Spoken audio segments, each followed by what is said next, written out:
안녕하세요. 축구 전문 기자 한준입니다. 영국 현지 토트넘 담당 기자 그리고 토트넘 팬들까지도 정말 충격적인 평가로 손흥민 선수의 명예를 정말 깎아내리고 있는 상황입니다. 노팅엄 포레스트와 2024-2025 시즌 프리미어리그 18라운드 경기 예상했던 대로 포스테코글루 감독의 전술 리스크로 인해 토트넘이 0대1로 패배했는데요. 그 패배의 책임을 포스테코글루 감독의 단조롭고 너무나 뻔한 전술에 문제가 있음에도 불구하고 손흥민 선수의 부진 때문에 토트넘이 마치 졸전 끝에 패배한 것처럼 여론과 분위기를 호도하고 있습니다. 대체 어떤 반응들이 나오고 있고 이러한 반응들, 손흥민 선수를 역적으로 모는 듯한 이 토트넘의 배신 행위가 왜 나온 것인지, 그리고 물론 손흥민 선수가 이번 경기 잘했다라고 할 수 없는 아쉬운 경기력을 보였지만 이렇게 정말 최저 평점을 모두가 줄 정도의 최악의 경기였는가를 생각했을 때 그렇지 않다고 볼 수 있는 근거들을 설명해 드리도록 하겠습니다. 먼저 노팅엄이 토트넘의 1대0으로 이긴 결과는 어느 정도 예상된 결과라고 할 수 있어요. 그 전에도 브렌트포드를 상대로 원정 2대0 승리가 있었고, 지난 시즌 챔피언스리그 진출권을 얻은 에스턴 빌라와 홈 경기도 2대1 승리, 그리고 맨체스터 유나이티드와의 원정 경기도 3대2로 이기면서 무려 4연승을 달리고 있는 노팅엄, 지금 경기력이 물이 오를 대로 올랐죠. 노팅엄 역시 12월에 이 빡센 박싱데이 일정이었기 때문에 이전 경기보다 지치고 힘든 기색이 있었고, 그로 인해 사실은 이전 경기에 비해 결정력이 떨어졌던 것이지, 이전에 멀티 득점을 했던 경기들의 그 컨디션이 이번 경기에 유지됐었다면 충분히 2대0 내지 3대0으로 노팅엄이 이길 만한 내용이었다고 할 수 있습니다. 그리고 이 결과로 노팅엄은 어떻게 보면 프리미어리그 복귀 후 계속해서 잔류 경쟁을 해오던 팀인데 18라운드 현재, 그러니까 전반기 종료까지 한 경기만 남은 이 현 시점에서 승점 34점, 10승 4무 4패, 현재 리그 하위까지 치고 올라왔어요. 물론 현재 4위인 아스널이 18라운드 경기를 아직 치르지 않았기 때문에 일시적인 상승으로도 볼 수 있겠지만, 2위인 첼시와의 승점 차이가 1점에 불과하고 선두인 리버풀과의 승점 차이도 5점밖에 나지 않는 진지한 챔피언스리그 진출권의 도전자로서의 위치를 유지하고 있는 것입니다. 그런 노팅엄과의 원정 경기에서 토트넘이 패배한 것은 이제는 이변이라고 부를 수가 없는 상황이겠죠. 더 높은 순위에서 더 좋은 성과와 더 좋은 경기력을 보이고 있는 팀이 당연히 이긴 것이다. 실제로 이 경기를 앞두고 영국 현지 매체, 유럽 매체들의 승부 예측 내용에서 토트넘이 이길 거라고 예측한 전문가도 매체도 단 한 곳도 없었습니다. 노팅엄이 한 골 차로 이긴다라는 전망 내지 무승부가 나오지 않겠느냐, 이런 반응밖에 없었거든요. 즉 토트넘 입장에서는 비겨도 잘한 것이다라고 볼 수 있는 그런 간극이 있었고, 그 배경에는 누누 에스피리투 산투 노팅엄 감독이 철저히 역습 위주의 축구, 하이라인의 공격적인 토트넘을 상대로 전술적인 상성상 천적이 될 수 있는 그런 축구를 해왔기 때문에 노팅엄이 유리할 것이다. 포스테코글루 감독이 여러 차례 인터뷰를 통해 밝혔듯이 자신의 방법론을 바꿀 생각이 없다고 했기 때문에 더더욱 선수단의 부상도 많고 체력적으로도 고갈된 상태에서 노팅엄을 이길 가능성이 없다라고 본 것인데, 그 우려가 그대로 경기력과 결과로 나오니까 이거는 감독의 운영 실패 아니냐, 감독이 예견된 재앙을 맞지 못한 거 아니냐, 이것은 불운이나 사고가 아니라 인재가 아니겠느냐, 그렇게 봐야 하는데 결론은 선수 탓인 거예요. 물론 선수들의 잘못, 책임이 가장 크겠죠. 경기를 뛴 것은 선수들이지만. 그러나 영국 언론 그리고 토트넘 팬 미디어들조차 선수들을 향한 평가, 게다가 손흥민 선수를 향해서만 유독 엄혹한 잣대와 폄하성 평가를 한 것은 너무나 실망스럽고, 정말로 손흥민 선수가 헌신해왔고 열심히 뛰어왔고 애정하는 팀이기 때문에 저희 역시 애정을 갖고 응원해왔던 그런 토트넘인데 배신감이 들 정도의 그런 보도와 평가와 반응이 나오고 있는 그런 상황입니다. 영국 일간지 익스프레스에서는 토트넘이 0대1로 진 경기이기 때문에 사실은 많은 그 토트넘을 담당하는 기자들이 있는 매체 같은 경우에는 대부분의 선수들에게 안 좋은 평점을 줬거든요. 근데 이 익스프레스는 영국 선수, 웨일스 선수지만 영국 선수인 브레넌 존슨에게 평점 8점을 줬어요. 노팅엄과의 경기 토트넘의 최고의 선수였다라고 하면서 강력한 슈팅으로 마츠 셀스 골키퍼를 시험하기도 했고, 또 날카로운 슈팅 한 번은 아쉽게 상대 6탄 수비에 막히는 등 자신의 친정팀을 상대로 충분히 골을 넣을 수 있는 경기였지만 불운했다라는 평가를 했는데, 존슨에게 부여했던 전수정의 역할이 그거였어요. 앞에서 설렁설렁 거리고 힘을 아끼고 있다가 슈팅만 때려라. 손흥민 선수에게 그런 역할을 줬었다면 충분히 손흥민 선수는 그 기회를 살릴 수 있었을 겁니다. 그런데 손흥민 선수에게는 압박도 하고 연계도 하고 빌드업도 하고 수비도 하고 정말 많은 전술적인 부담을 줘놓고, 또한 상대의 밀집 수비를 당하는 상황으로 인해 그 손흥민 선수의 존재를 통해서 존슨에게 공간이 생기는 그런 축구의 전술적인 요인은 전혀 고려하지 않은 채 단순한 개인의 상황과 장면만 가지고 평가를 내린 거예요. 대한 쿨루세프스키에게도 평점 7점을 줬는데, 경기 초반 손흥민 선수에게 좋은 기회를 만들어줬던 장면이나 또 존슨에게 좋은 정확한 패스를 주면서 기회를 만들어준 부분들을 언급하면서 결정적인 패스를 줬다라고 한 거죠. 그런데 사실 쿨루세프스키가 손흥민 선수의 슈팅을 끌어낸 패스를 주긴 줬지만 그 패스로 인해 좋은 기회가 생겼다기보단 간단한 패스를 줬던 것이고, 손흥민 선수의 위치 선정이나 침투 타이밍이 좋았던 거예요. 그러나 물론 그 상황에서 손흥민 선수의 마무리 슈팅은 아쉬웠죠. 그런데 그 이후의 장면들을 더 본다면, 특히 후반전 같은 경우에는 손흥민 선수가 좋은 침투 움직임을 가져가고 좋은 위치 선정을 가져가고 상대 수비의 허를 찌르는 움직임들을 가져갈 때 전혀 그 동선에 맞춘 패스가 오지 않았기 때문에 손흥민 선수가 후반전에 보이지 않았던 건데, 그런 축구의 전술적인 분석력이 없는 기자들이 이런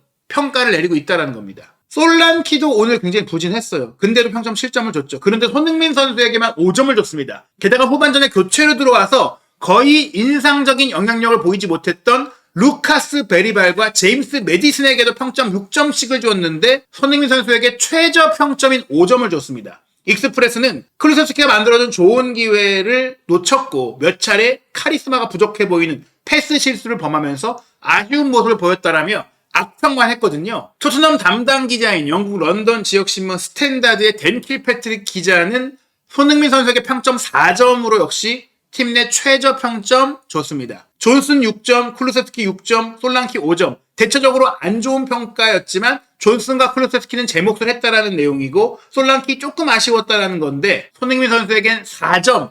악평 중에 악평이죠. 4점은 정말 못할 때도 나오는 거거든요. 손흥민 선수 전반 5분에 절뚝거리는 슈팅이 유일한 공격 관여였다. 한국인 선수의 또 다른 부진한 경기였다라고 했습니다. Another weak display. 아니 그게 유일한 참여였다고? 날카로웠던 그 프리킥 옆금을 때린 슈팅도 있었고, 상대의 정말 예이치에 경고를 유발했던 거친 파울로 인한 돌파 저지 상황도 있었고, 분명히 물론 손흥민 선수가 이날 잘했다라고 저희도 말씀드리긴 어렵지만, 개인적인 퍼포먼스가 아주 뛰어났다라고 볼 수는 없지만 이렇게 모든 선수들 중에서 최악이었다라고 볼 정도는 아니었거든요. 풋볼 런던의 알레스테어 골드 기자는 더 낮은 점수를 줍니다. 물론 다른 선수들에게도 공통적으로 낮게 점수를 줬어요. 쿨루세프스키 5점, 솔랑키 5점, 존슨 4점, 그리고 손흥민 선수에게 3점을 줬습니다. 존슨에게 낮은 점수를 준 것은 그나마 골드 기자가 조금은 더 축구를 보는 눈이 올라왔구나라고 생각을 할 수 있는 평가인데, 손흥민 선수에게 준 3점은 어떻게 보면 손흥민 선수에 대한 기대감과 그런 것들이 컸기 때문이라고 저는 생각을 하고 싶어요. 평가 내용은 그래도 애정이 있다라고 보여지기 때문입니다. 그런데 존슨에게 패스할 수 있었지만 주지 않고 슈팅을 때렸다. 전반 막판에 프리킥을 옆그물로 때렸다. 이 기회를 마치 손흥민 선수가 잘못해서 이기심을 부려서 놓친 것처럼 묘사한 것은 굉장히 배신감을 역시 느끼는 그런 표현이고요. 대부분의 상황에서 주저했고 비효율적인 모습을 보이며 경기 10분을 남기고 교체로 나가게 됐다. 그러면서 토트넘은 손흥민에게서 더 많은 추진력과 더 주저함이 없는 과감한 플레이를 필요로 한다. 분발해주길 바란다. 이런 건데 왜 주저했느냐. 본인의 패스를 창의적으로 연결해도 동료들이 제대로 받지 못하고 뺏기고 역습을 당하게 되니까 전술 구조상 손흥민 선수가 안정성을 가지고 플레이할 수밖에 없었던 포스테코글루 감독의 리스키한 전술로 인해 손흥민 선수가 과감하게 뛰기가 불안했기 때문에 이런 상황이 나왔다라는 그 원인을 분석하지 못하는 거예요. 플레이의 결과만 놓고 눈에 보이는 수박 겉핥기식 평가라는 이유가 거기서 나오는 겁니다. 왜 그가 이런 플레이를 하게 됐을까? 왜 안 보이는 걸까? 왜 기회를 못 살리는 걸까를 보면 동료들의 플레이, 동료들의 선택, 팀의 구조적인 문제 등을 봐야 되는 거예요. 그런 것들을 종합적으로 봤을 때 저희도 손흥민 선수의 개인적인 컨디션이나 개인적인 슈팅이나 이런 것들이 아쉬웠던 게 맞고 노팅엄의 수비가 또 손흥민 선수를 잘 제어했던 것도 맞지만 손흥민 선수의 부진한 모습은 그 자신의 혼자의 부진으로 인해 동료들에게까지도 악영향을 미친 게 아니라 동료들의 부진과 실력 부족이 연계되어서 손흥민 선수도 힘을 쓰기 어려웠다라고 보는 게 맞거든요. 그래서 저라도 손흥민 선수에게 평점 5점 정도를 줬을 것 같지만 다른 선수들도 손흥민 선수보다 더 좋은 평점을 받을 정도의 경기력을 보였던 건 아니다라고 말씀드리고 싶은 거예요. 그런데 토트넘의 팬 미디어로 최대 규모인 스퍼스 웹에서조차 물론 손흥민 선수에 대한 기준이 높고 손흥민 선수에 대한 기대가 크기 때문이라고 100번 양보해서 생각을 하더라도 평점 2점을 준 것은 모욕감을 느낄 정도의 배신감을 느낄 수 있는 평가입니다. 쿨루세스키 4점, 존슨 4점, 솔랑키 3점 다 안 좋게 줬어요. 졸전이었죠. 노팅엄을 상대로 정말 이길 수 있는 그런 가능성을 볼 수 없었던 최악의 경기였죠. 그리고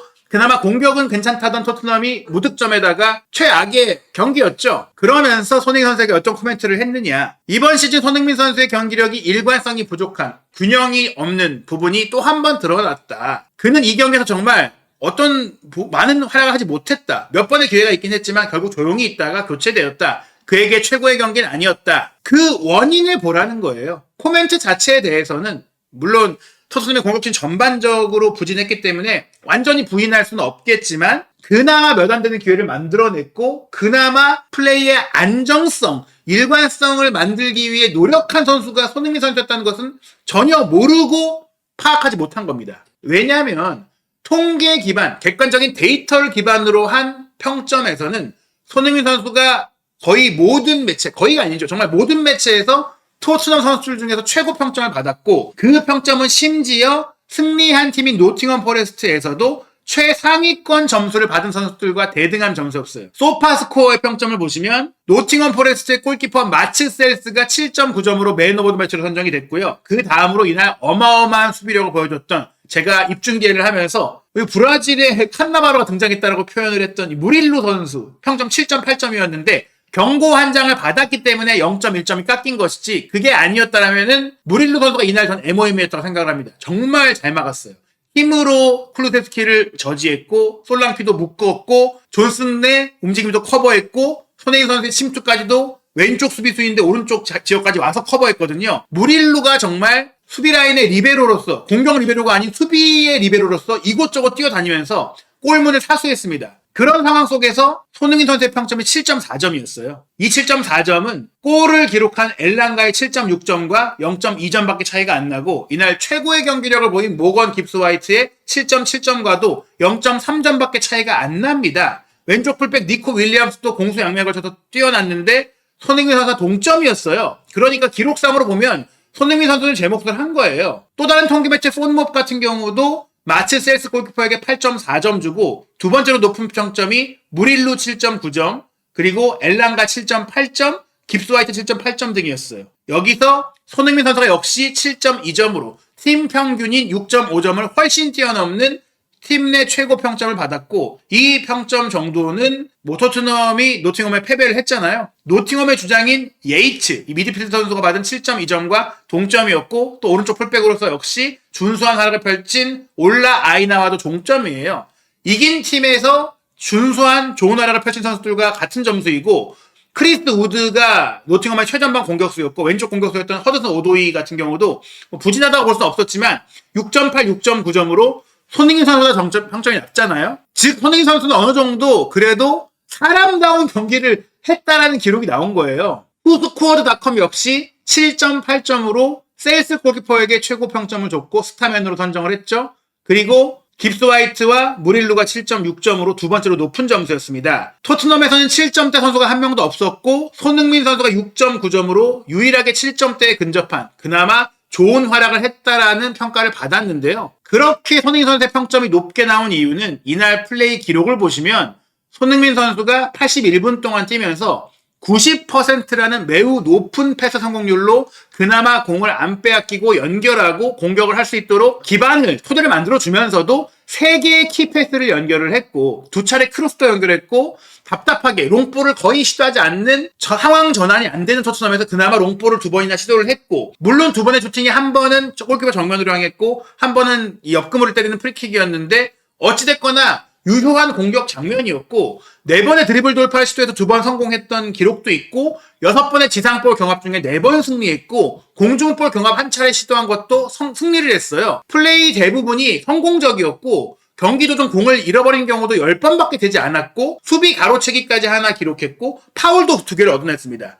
이 기록은 양 팀을 통틀어 가장 많은 드리블 성공, 그리고 양 팀을 통틀어 가장 많은 키패스 기회 창출, 그리고 양 팀을 통틀어 가장 많은 지상볼 전체 볼 경합 성공 총 5회, 그리고 말씀드린 이 패스 성공률 기록과 파이널 서드 패스 2회 등 다양한 기록들은 공격, 미들, 수비 모든 면에 있어서 손흥민 선수가 그나마 토트넘에서는 제 몫을 한 선수였다. 그리고 손흥민 선수의 히트맵을 보세요. 존슨이랑 같이 뛰니까 문전으로 들어가질 못했잖아요. 사이드에 또 우도기가 또 있으니까 사이드에 벌려 있었잖아요. 우도기 있고 존슨 있으니까 손흥민 선수가 미끼 역할, 보조자 역할밖에 못했잖아요. 경기 장면을 보더라도 바로 이 전반 5분의 장면이 손흥민 선수가 쿠루세스키 패스를 받아서 공격 지역으로 들어가서 슈팅을 때렸는데 왜 존슨에게 패스를 하지 않았느냐라고 영국 기자들에게 지적받은 장면이에요. 이 패스가 상대 수비를 현혹할 만한 쿠루세스키의 대단한 패스였나요? 아니죠. 이만큼 공간이 있는데 그냥 주면 되는 상황이었는데 오히려 더 직진으로 줬어야지 손흥민 선수가 힘있게 가는데 조금 패스가 뒤로 왔죠. 그래서 몰고 들어가다가 문전으로 들어왔죠. 이리저리 가다가 가운데로 왔죠. 존슨이 공 달라고 손 들고 있습니다. 여기도 어떻게 주나요? 수비가 앞에 가로막고 있고 이 로빙으로 주기가 쉽지 않아요. 줬다면 물론 정말 천재적인 패스가 됐겠죠. 하지만 여기서는 충분히 슈팅도 때릴 수 있는 곳이었고 때렸는데 수비 둘이 가로막다 보니까 제대로 임팩트가 안 되면서 가운데로 갔어요. 근데 슈팅을 시도했다라고 욕먹을 장면도 아니고 패스를 주는 게 더더욱 어려운 장면이었습니다. 그리고 전반 38분에 있었던 장면인데요. 여기서는 정말 무릴로가 기가 막힌 수비를 했어요. 손흥민 선수가 우도기가 인버티드로 들어와서 공격 지역 차지하고 있을 때 2대1 패스 시도하면서 돌파를 시도합니다. 2대1 패스 받고 우당탕탕하면서 들어갔는데 여기서 슈팅 때리려고 하자 무릴로가 따라 내려왔죠. 그래서 차단했어요. 이거는 무릴로 선수가 정말 최고의 수비를 보인 것이고 이렇게 손흥민 선수를 막은 것뿐 아니라 솔랑키도 맞고 존슨도 맞고 쿠루세스키도 맞고 다 막았어요. 이날 무릴로의 플레이는 그야말로 완벽했습니다. 그리고 그 장면 이후 얻어낸 코너킥에서 또 손흥민 선수가 맨유와의 카라바오 경기처럼 직접 또 코너킥이 들어갈 수 있을 정도로 날카롭게 찼는데 마체셀스가 선방했죠. 그리고 경기 막판에는 이날은 메디슨도 포로도 선발 명단에 없었기 때문에 손흥민 선수가 좋은 위치에서 프리킥 기회에서 직접 찼는데 수비가 깔끔하게 넘기면서 아주 깨어꿈을 때렸어요. 이거 들어갈 수도 있는 좋은 슈팅이었어요. 손흥민 선수가 욕심냈거나 무리하다가 기회를 허비하거나 그런 게 없었습니다. 조금의 운이 안 따랐고 노팅엄의 플레이가 좋았고 동료들이 보조해주지 못했고 고전 속에 고립 속에 그나마 분전을 한 건데 저도 물론 손흥민 선수가 이날 노팅엄에게 패배했고 본인의 해결 역할도 못했고 아쉬웠고 평점 5점 내지 5.5점을 줄 정도로 좀 못했다 그렇게 평가할 수 있겠지만 2점, 3점, 4점 팀 내 최저 평점 이것은 정말 손흥민 선수의 진정성, 헌신, 그간의 시간 그 모든 것들을 정말 모욕감을 줄 정도로 배신감이 드는 그런 평점과 평가였다고 생각을 합니다. 손흥민 선수 이날 역시나 이 존슨 있고 우독이 있으니까 완전 사이드에 갇혀서 플레이했어요. 그리고 이날 무릴로가 정말 잘했다는 걸 다시 한번 말씀드리면 왼쪽 센터백인데 손흥민 선수를 와서 막았죠. 솔랑키도 가서 막았죠. 클루세스키도 막았죠. 혼자 이렇게 수비를 다 했죠. 전진 수비까지 하고 오른쪽 풀백까지도 커버를 했어요. 9개의 클리어링, 3개의 슈팅 블로킹, 하나의 가로채기, 3개의 태클, 드리블 돌파를 허용한 건 한 번밖에 없었고 8번의 지상볼 경합 중에 5번을 승리를 했습니다. 공중볼 경합도 승리가 100%였고요. 184cm로 키가 크지 않지만 두꺼운 가슴과 빠른 속도, 빌드업 능력을 갖춘 무릴로는 22살의 어린 나이인데요. 코린티안스, 브라질 최고 명문팀에서 노팅엄으로 합류를 한 브라질의 깐나바로가 아니냐 그렇게 생각이 됩니다. 이 선수와 더불어서 정말 타이트한 수비 조직력을 보였던 노팅엄, 누누 감독의 승리였다고 보고 선수들의 부진보다는 감독의 실패였다라고 저는 이 경기를 보기 때문에 손흥민 선수를 향한 이런 평가들은 정말 손흥민 선수를 이젠 떠나보내려고 하는 작정한 게 아니냐. 토트넘 팬들도 이제 손흥민 선수가 나가도 괜찮다. 토트넘이 손흥민 선수를 팔아도 괜찮다. 그런 여론을 조성하려고 하는 거 아니냐. 결별 신호가 아니겠느냐. 저는 그런 생각까지 들었습니다. 손흥민 선수의 계약을 1년 연장 옵션만으로 발동하겠다는 것은 손흥민 선수를 이적료 받고 팔겠다는 얘기거든요. 물론 손흥민 선수가 장기 계약 제한을 거절했기 때문이라는 얘기도 나오고 있지만 지금 이런 여론을 만들고 있는 것은 손흥민 선수가 토트넘을 떠나는 상황이 됐을 때 구단이 팬들의 비판과 비난을 피하기 위한 여론몰이가 아니겠느냐, 뭐 그런 생각이 들 정도의 반응들이 지금 영국 현지에서 나오고 있습니다. 올해 마지막 경기는 12월 30일 월요일 0시 울버햄튼 원더러스와의 프리미어리그 19라운드 경기입니다. 이 경기도 만약에 패배한다면, 졸전이 이어진다면 포스테코글루 감독에 대한 신뢰, 믿음 더 이상 없지 않을까 싶습니다. 지금 울버햄튼이 맨유와 사실 경기를 치르고 있어요. 저희가 이 영상을 녹화하는 시점에 울버햄튼이 맨유를 상대로 더 좋은 경기력을 보이면서 이기고 있거든요. 아직 경기가 끝나지 않았기 때문에 끝난 이후에 저희가 추가 소식을 전해드릴 텐데 지금 경기력을 보면 토트넘이 울버햄튼을 상대로 저는 이기기를 기대하기 쉽지 않다라고 보거든요. 드라고신까지 부상을 당했고 스펜스도 퇴장이죠. 뎁스가 더 얇아진 토트넘이죠. 그리고 에스턴 빌라를 3대0으로 꺾은 뉴캐슬과의 1월 4일 2025년 첫 경기 역시 이길이 만무하다고 생각을 합니다. 리버풀과의 카라바오 4강 1차전 1월 9일 새벽 5시 경기 3대 패배가 행운이었던 토트넘인데 이거도 기대가 안 되죠. 탐 워스 오브리그 팀과의 FA컵 경기 정도에 와서야 이 긴 부진을 끊어낼 수 있을 텐데 그 전에 계속 이 연패가 이어진다면 울브스전, 뉴캐슬전, 리버풀전까지